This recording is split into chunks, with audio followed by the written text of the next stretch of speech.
So today I am going to teach you some law related words which may help you in future. So let's start with bail, जिसे जमानत भी कहा जाती है। ये during the case एक accused को दी जाती है बाय ए मजिस्ट्रेट और ए जज, ताकि उसको जेल में ना रखा जाए, लेकिन उसको टाइम बाय टाइम हियरिंग पे आना पड़ता है। Next is adjournment. एडजर्नमेंट होता है जब किसी केस की डेट को आगे बढ़ाया जाता है या उसकी कोई नेक्स्ट हियरिंग दी जाती है, उसको एडजर्नमेंट कहते हैं।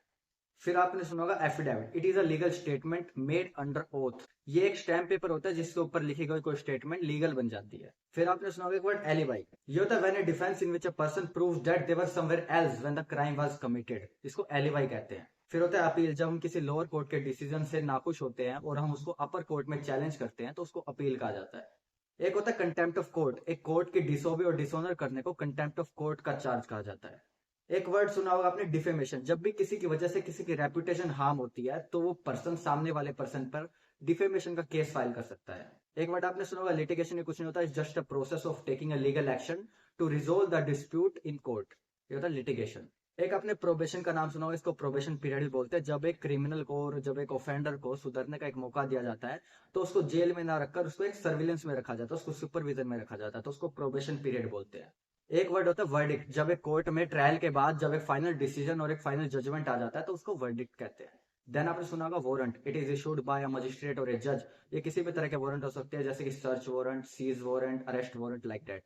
एक वर्ड होता है क्रॉस एग्जामिनेशन। जब एक ट्रायल के दौरान एक विटनेस से क्वेश्चनिंग की जाती है बाय द अपोजिट पार्टी तो उसको क्रॉस एग्जामिनेशन कहते हैं। Next is arbitration. It is a private dispute resolution process where a neutral third party makes a binding decision. जैसे कि बिना पुलिस और कोर्ट के इंटरफेरेंस के एक थर्ड पार्टी बाहर की बारी एक केस को सोल्व कर देती है, जैसे गांव की पंचायतें वगैरह होती हैं, इसको आर्बिट्रेशन कहते हैं। एक आपने सिविल कोर्ट और सेशन कोर्ट सुना होगा। सिविल कोर्ट आमतौर पर दीवानी मामले देखते हैं और सेशन कोर्ट फौजदारी मामले देखती है। दीवानी मामले जैसे छोटे मोटे जमीन जायदाद के केस, पैसे वैसे के केस। फौजदारी मामले जैसे मर्डर, रेप, डकैती, लाइक दैट, बड़े मामले। एक वर्ड आपने सुना होगा पीआईएल। कहते हैं ना पीआईएल फाइल करना। ये होता है जब हम एक लीगल एक्शन इनिशिएट करते हैं in a court for the protection of public interest, इसको कहते हैं public interest litigation. Fundamental of rights. हमारा कॉन्स्टिट्यूशन का पार्ट 3 हमें कुछ राइट्स प्रोवाइड करता है। Right to equality, right to education, right to freedom, right to vote और right to life, like that. इनको मौलिक अधिकार कहा जाता है। एक वर्ड आपने सुना होगा ऑर्डिनेंस। वो कहते हैं ना ऑर्डिनेंस पास हो गया।